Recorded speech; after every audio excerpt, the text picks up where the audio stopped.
What is an average dinner for the family? Well, I cook a pot of beans and fry some potatoes, some corn or something like that. Long before fast food or meals that only needed microwaving, our grandparents already knew how to turn cheap ingredients into hearty and comforting meals.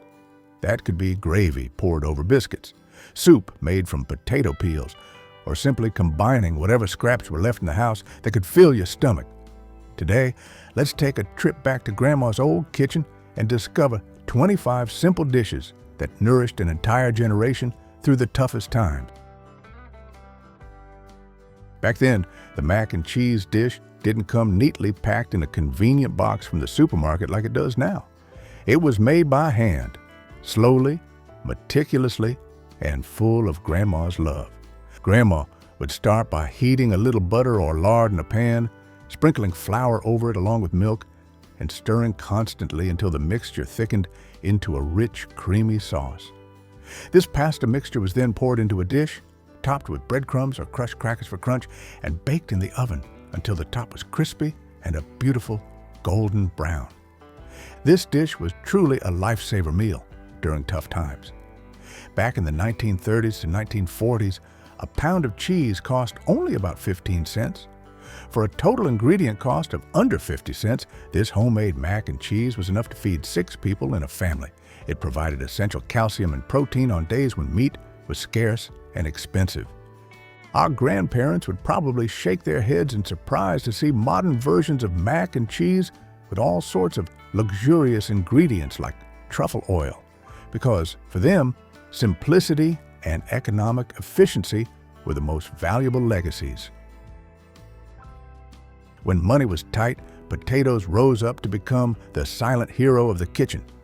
They were a cheap, easy-to-find tuber that gave a lasting, full feeling, providing plenty of starch at a low cost.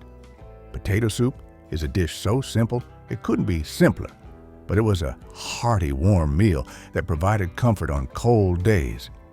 Grandma would dice the potatoes and onions, then simmer them in water or milk if she could buy it. She let the mixture simmer slowly on the stove until the potatoes were soft and mushy, naturally breaking down to thicken the soup without needing expensive cream or thickeners. During the Great Depression, potatoes were dirt cheap, only about 2 cents a pound. Even to maximize resources, Grandma might add celery leaves, the green tops that most people usually throw away today, because the celery stalks were a too precious ingredient to waste at that time. A hot bowl of potato soup, smelling of simmered onions, enough for 6 people, usually costs less than 20 cents. For many people, especially Irish immigrants, this soup wasn't just a meal, but it also carried memories of survival. Potato soup helped prevent starvation and ensured that at least the family still had a hot and calorie-filled meal to get through the long day. When potatoes were peeled for mashed dishes or potato soup, the peels were also thoroughly utilized by our grandparents. It sounds funny and a bit thrifty by modern standards, but potato peel soup truly was a lifesaver for many families during extremely difficult times. The potato peels were scrubbed clean and kept thick, then simmered with onions and a little salt. The resulting broth would be thickened by adding a little flour, creating a warm soup that, although not rich, still filled an empty stomach. The cost to make this soup was almost nothing. This soup helped extract nutrition and vitamins from every piece of food. Government posters even encouraged people to make this soup during World War II as a way to maximize precious food resources. Did you know about this potato peel soup? Or have you ever heard of it? If you can, please try bringing this dish back to your kitchen and then share your feelings below the video. In all the survival recipes we've explored, none captures the cleverness in the face of scarcity better than water pie. This pie carried emotional nicknames such as the Depression Pie or Desperation Pie. When the family couldn't afford milk, eggs, or cream, the essential components of a decent dessert, Grandma still managed to create a small bit of sweetness. The recipe starts with an already baked empty pie crust. Instead of pouring milk in, what was poured in was water. The water was mixed with sugar, a little flour for thickening, butter, usually the cheapest kind, or lard if needed, and a little vanilla for fragrance. This simple mixture, when baked, turned into a filling with a thick texture, just like custard. Water pie was a way to create a dessert from almost nothing. It helped maintain dignity and a sense of normalcy for the family during unusual times.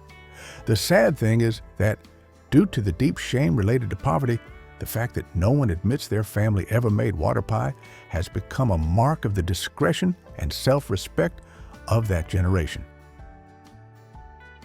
This is a duo that nourished millions of people through many difficult generations: rice and beans. Dried beans were an extremely economical ingredient, costing only about 5 cents a pound in the 1940s.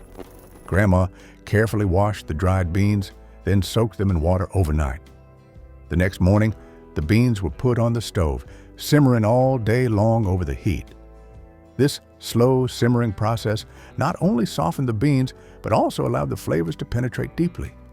To add richness and fat, Grandma would season them with a little salt pork, or if the family was luckier, a ham bone left over from Sunday dinner. In the southern United States, this dish became a tradition made on Mondays. That was the day when women in the family were usually busy with heavy laundry work, and the rice and beans could slowly simmer on the stove without needing too much supervision.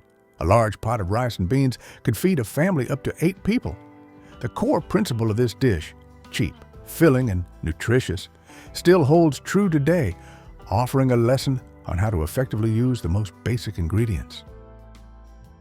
This soup has a less than flattering name, garbage soup, but it represents the remarkable resourcefulness of our grandparents, to the extent that it was respectfully called perpetual soup.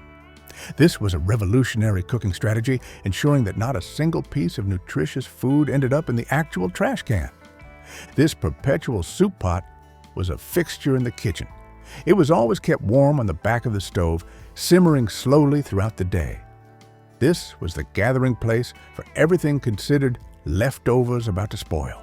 Vegetable peels left after trimming, small pieces of meat bone saved from dinner, wilted greens, or old tough vegetables. New additions joined the broth daily, continuously enriching the flavor of the soup. Even potato water, which we usually pour away, was added by Grandma to create body and increase nutrition. This soup was survival in liquid form. It provided a steady source of vitamins and flavor for the family, especially important on days when there was no fresh food or meat for cooking. This dish has a more formal name often used in the military: on toast. This is the breakfast that turned excess meat drippings, something modern people usually throw away, into liquid gold. Our grandmothers would carefully save the melted meat fat from previous meals and use that very fat to make a roux with flour, stirring continuously until the mixture turned a pale yellow. This mixture was then stirred with milk or water to create a rich, savory gravy. This gravy was then poured over soft, fluffy biscuits. These biscuits were also made from the most basic ingredients, flour and lard, because butter was too expensive back then. When the family truly faced economic hardship, the gravy might contain very little or absolutely no meat. In those cases, people sprinkled a lot of black pepper on top to create a richer feeling, and as a small trick to fool the eye, creating the impression that the gravy had more ingredients, or at least more flavor. Even today, this dish is still served at roadside diners as a legacy of economical cuisine. Cabbage was the working person's vegetable during hard times. It was tough, easy to grow, cheap, and especially available even during the cold winter months. From that, it was utilized to make braised cabbage and sausage, a proof of the perfect combination of economy and rich flavor. Cabbage was sliced largely, then slowly simmered with any cheap sausage available. During the simmering process, the fat and rich flavor from the meat would render out, soaking into every slice of cabbage, making the cabbage softer and much more flavorful. This simple dish was often prepared by European immigrant families, bringing with them flavors and cooking techniques from the old world. What's amazing is that a whole head of cabbage cost only about 3 cents. Its economy lay in its ability to stretch the meal. A large pot of braised cabbage and sausage could feed the whole family for 3 or even 4 days straight just by reheating it. It was a practical solution, helping Grandma solve the problem of protein and greens for hungry stomachs at minimal cost, a hearty and complete vegetable meal during times of scarcity. Before lentils became a favorite food among the healthy eating and wellness crowd, they were an indispensable survival food in poor families. Lentil soup is a prime example of maximum nutrition at minimum cost. Lentils had a big advantage over other dried beans. They did not need to be soaked overnight, helping the cook save preparation time and cooking fuel. Grandma would simmer the lentils along with the cheapest vegetables like carrots or onions. Even during truly difficult times, the soup might just be beans, water, and a little salt, but it still provided significant energy. Priced at only 4 cents a pound, lentils provided more protein than almost any other ingredient of the same economic value. Just 1 pound of dry lentils could be cooked into enough soup to feed a family for 2 days. This soup didn't just fill the stomach, but also ensured nutrient delivery, proving the nutritional power hidden in the humblest ingredients. Sloppy Joe's is an American food classic, but it truly came from economic necessity rather than just convenience. Grandma would brown a pound of ground beef, and then, when money was tight, she would stretch that amount of meat by adding breadcrumbs or oatmeal to the mixture. This way, 1 pound of meat could serve twice the number of people. The meat mixture was simmered in a sauce made from ketchup and spices, creating a rich filling that was slightly sweet and salty. This meat filling was then scooped onto soft, round buns. Ground beef was always significantly cheaper than steaks or other fresh meats. When served with bread, 1 pound of ground beef could feed up to 8 people. Sloppy Joe's became a classic meal that parents of that time loved for its economy and its ability to quickly fill stomachs. The feeling of biting into a bun overflowing with hot, slightly saucy meat filling was a rare feeling of being satisfied. If these stories bring back warm memories and honor the previous generation, let's hit the hype button right below the video, and together we will preserve this precious legacy. When meat was a luxury that couldn't be bought often, eggs became the main protein choice, easily substituting for meat in daily meals. Egg salad sandwiches became a staple dish, especially during the rationing period of World War II. To make this dish, hard-boiled eggs were mashed, then mixed with mayonnaise. Mayonnaise was often homemade by Grandma to save costs, along with mustard, chopped pickles, salt, and pepper. Added to enhance the flavor, this rich and savory mixture was spread thickly between 2 slices of bread. Eggs were a cheap and abundant source of protein, priced at only 15 cents a dozen in the 1940s.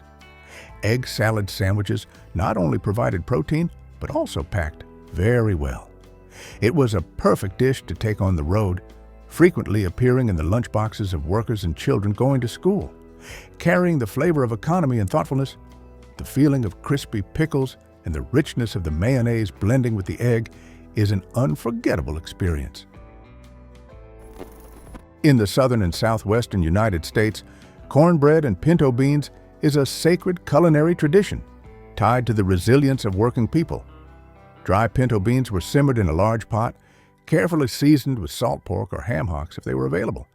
Accompanying the beans was cornbread, made from cornmeal, an ingredient that was always cheaper and easier to find than wheat flour. Cornbread back then usually had a rustic texture and wasn't too sweet. The special thing about this meal was how it was enjoyed.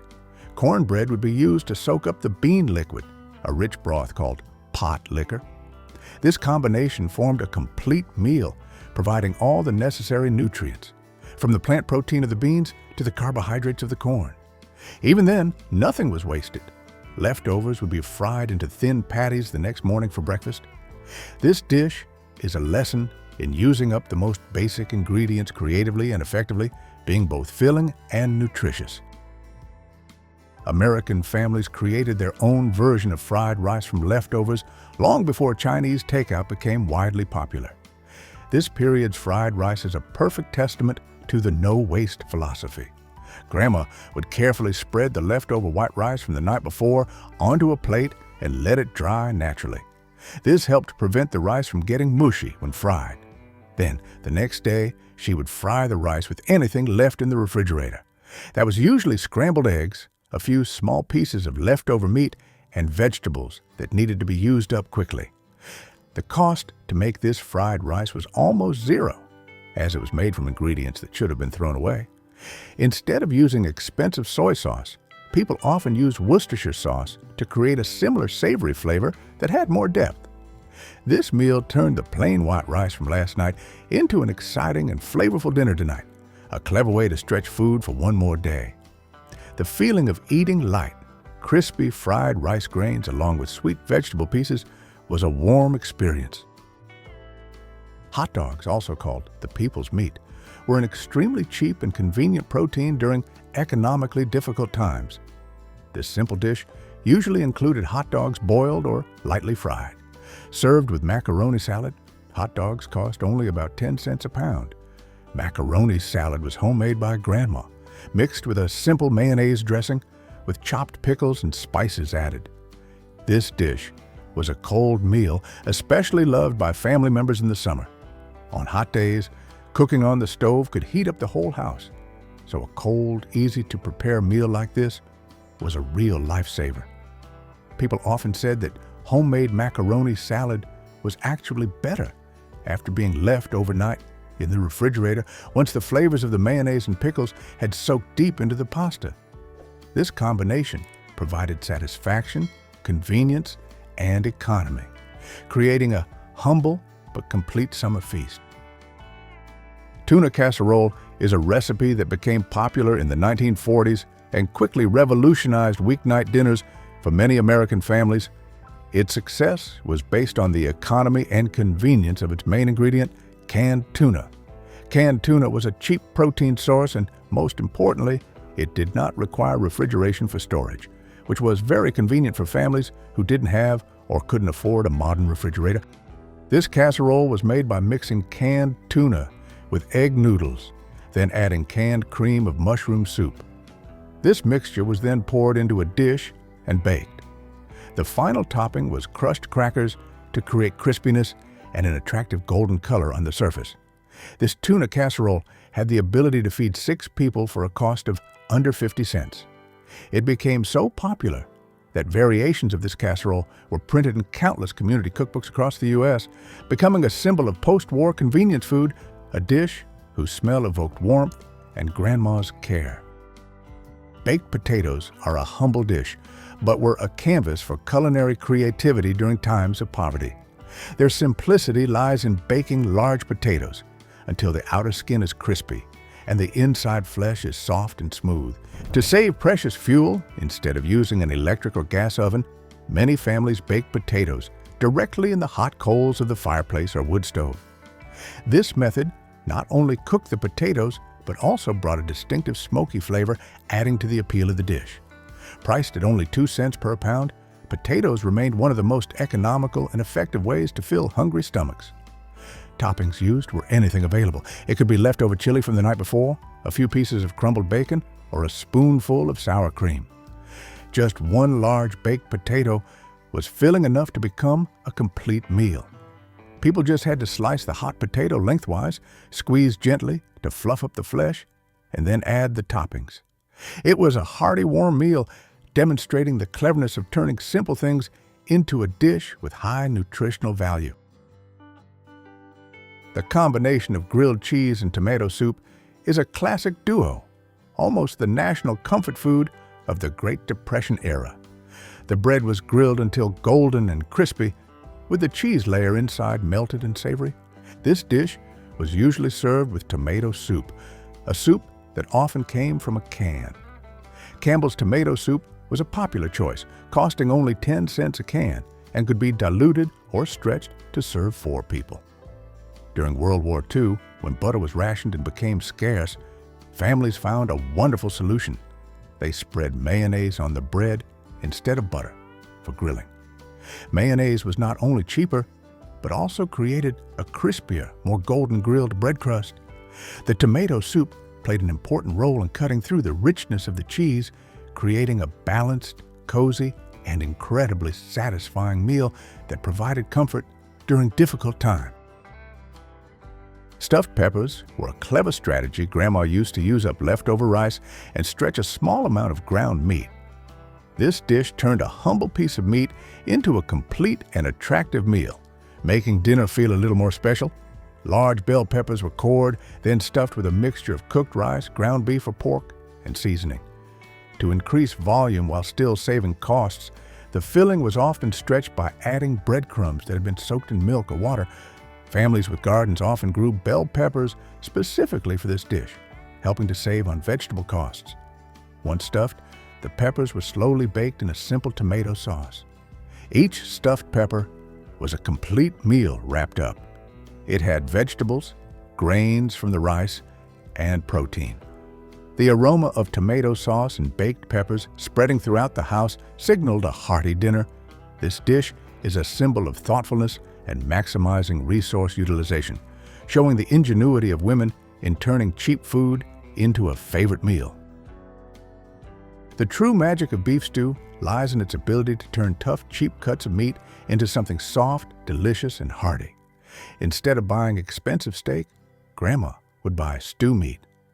These were the scraps and tough, sinewy pieces of meat that butchers couldn't sell as steak. The meat was quickly seared to lock in flavor, then simmered with the cheapest vegetables like potatoes, carrots, and onions. The key to this dish was the waiting. The meat had to be slowly simmered for many hours in the stove until the tough pieces became soft and melted in the mouth. The aroma of simmering beef stew spread throughout the house on cold days, bringing a rare feeling of warmth and abundance. A pot of beef stew could feed the entire family for many days just by reheating it and serving it with rustic bread. It was the perfect combination of protein, starch, and vegetables, a simple but complete meal. Tater Tot Casserole is a particularly beloved dish in the American Midwest, beginning to appear and become popular in the 1950s, when frozen foods and canned soups became affordable. This dish gave a feeling of modernity and convenience while still maintaining the necessary economy. The recipe includes ground beef mixed with canned soup, usually cream of mushroom soup, and then this mixture is covered with frozen potato tots arranged in neat rows. Like many other ground meat dishes, this casserole is very economical. 1 pound of ground beef could feed up to 8 people when combined with other ingredients. Tater Tot Casserole became an indispensable item at community gatherings and church potlucks, to the extent that people said there were always at least 3 different versions of this casserole brought to the event. On the list of survival meals, peanut butter and jelly sandwiches might seem simple, but peanut butter was truly a cheap protein source, and most importantly, it did not spoil and did not need refrigeration. This dish fed countless children during the Great Depression. Grandma would spread a thick layer of peanut butter, then add jelly. The jelly was often made from wild berries picked in season or from the cheapest fruit available to buy. A jar of peanut butter cost about 25 cents at that time and could make dozens of sandwiches. This dish quickly provided necessary protein, fat, and carbohydrates. It was not only nutritious and cheap, but also a symbol of normalcy, a familiar food that helped children get through the lean years. Cabbage rolls are a traditional dish of the Old World, brought to America along with Eastern European immigrants. Like stuffed peppers, this was an excellent strategy to stretch a small amount of meat using starch and vegetables. Cabbage leaves were quickly dipped in hot water to soften them, making them easy to roll. The filling inside was ground meat mixed with cooked rice. During the toughest times, the filling might be mostly rice, with only a small amount of meat added for flavor and a savory feeling. The cabbage rolls were then slowly simmered in tomato sauce. This dish was not only a hearty meal that brought a cozy feeling, but also a combination of many cultures, demonstrating the resourcefulness in turning cheap vegetables into a valuable dish. In 1937, while the American economy was still reeling from the Great Depression, a revolutionary product was born: Spam. This convenient canned product quickly rose to become an indispensable staple in the kitchens of millions of families, especially during the harsh years of World War II. Spam's success did not come from delicate flavor, but from its economy and stability. In an era when refrigeration was still a luxury, or during wartime when electricity and supplies could be interrupted at any time, Spam's long shelf life turned it into a true treasure. Grandma would slice Spam into moderately thick pieces, then drop them into a hot pan. These pink canned slices would quickly turn golden brown, crispy and salty on the outside while remaining soft and savory inside. This crispy fried Spam was often served with scrambled eggs for breakfast to provide instant fat and protein, or sandwiched between 2 slices of rustic bread for a filling lunch. Priced at only 25 cents a can, Spam provided an important source of protein, salt, and fat, helping families maintain energy for work. Although we may have more choices today, these simple cans of meat truly saved countless families from starvation and were survival food for millions of people. Before it became the familiar cheap food of college students and young people living in dorms, ramen noodles were introduced to America as an exotic convenience food in the 1950s. Initially, it was an adaptation of imported cuisine, but it was quickly adopted by working families because of its economy and fast preparation speed. Packaged ramen was a small miracle. Just hot water and a few minutes resulted in a satisfying bowl of hot noodles. However, our grandmothers didn't just simply cook the noodles according to the package instructions. They applied their kitchen smarts to turn this simple, dry noodle dish into a more nutritious meal. She often cooked the noodles in broth seasoned with the included flavor packet, or to save more, she used cheap chicken bouillon cubes to create a rich broth. To boost the protein and greens content, she often found ways to add more.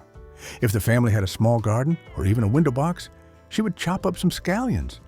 Especially a popular trick was to crack a beaten egg straight into the simmering soup pot. The egg would instantly form soft, silky protein ribbons, making the soup much richer and more nutritious. The hot broth, smelling of egg and scallions, made this simple bowl of noodles feel like a complete, warm meal that effectively filled the stomach. Spaghetti and marinara sauce became a cozy and economical dish, an indispensable part of American cuisine thanks to the efforts of Italian immigrants. They taught their American neighbors a priceless lesson. Good food does not necessarily require expensive ingredients, just care and creativity in the cooking process. Marinara sauce is the essence of simplicity and economy. It is made primarily from canned tomatoes, an ingredient that is always cheap and available year-round. Canned tomatoes cost only 10 cents a can, an extremely affordable price to form the foundation of a big meal. Grandma would simmer the marinara sauce on the stove, adding basic seasonings like garlic, basil, and oregano. This slow simmering process allowed the flavors of the tomatoes and spices to blend deeply, creating a rich, warm sauce. Pasta itself is an extremely economical starch. A pound of pasta cost only about 15 cents and was enough to feed 6 people. This dish was a perfect meal for stretching expenses while still ensuring the necessary amount of starch to keep you full for a long time, proving that family satisfaction and fullness did not depend on the value of the ingredients. While many American families focused on canned meat or dried beans, immigrants from the Middle East brought another cheap and extremely effective protein solution, shakshuka. This is an economical dish, using eggs as the main protein source. Shakshuka is proof that you can create a dish with exceptional flavor that feels luxurious, even though its ingredients are extremely humble. The recipe is simply eggs poached directly in seasoned tomato sauce. The sauce is usually made from canned tomatoes, seasoned with basic spices like chili powder and cumin. Shakshuka has a big practical advantage. It's a one-pan meal, very convenient and fast. Grandma gently cracked each egg directly into the simmering sauce. The eggs would cook slowly in that warm liquid, creating a golden, rich yolk and soft whites.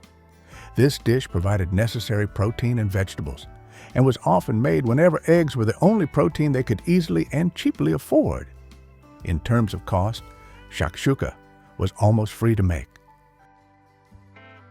We have finished exploring the 25 dishes our grandparents cooked for survival during hard times. If this journey back through memory lane has brought back warm images of your grandparents' kitchen, Please hit the like and subscribe buttons to join us as we continue this journey of discovering, preserving, and honoring this precious past legacy. See you again in the next nostalgic stories and history lessons.